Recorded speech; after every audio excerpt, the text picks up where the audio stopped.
ही 400 वर्षापूर्वीची खापर पंजोबाच्या काळातली ही रेसिपी अजूनही आवडीने खातात बरं का.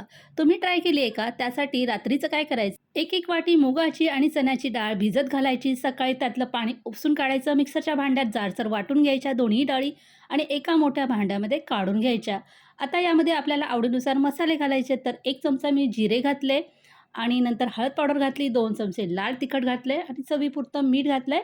त्यानंतर भरपूर सारी अशी हिरवीगार कोथिंबीर चिरून यामध्ये ॲड करायची आणि चांगलं एकत्र मिक्स करून घ्यायचं. आता इथे मी काय बनवते हे तुम्हाला कळालंच असेल, नसेल कळालं तर पुढे बघाच. एक मोठं ताट घ्यायचं, त्यावरती सुकं पीठ टाकायचं आणि मिश्रणाचे आपल्याला हातामध्ये अशा प्रकारे गोळे घ्यायचे आणि मस्तपैकी छोट्या-छोट्या आकाराचे सांडगे पाडून घ्यायचे. पाडून घेतलेले सांडगे कडकडीत उन्हामध्ये 2 दिवस सुकवून घ्यायचे आणि तयार झाले की मस्तपैकी डब्यात भरून ठेवायचे. आजची ही रेसिपी तुम्हाला आवडली असेल तर नक्कीच रेसिपीला लाईक करा, कमेंट करा आणि चॅनलला सबस्क्राईब करा.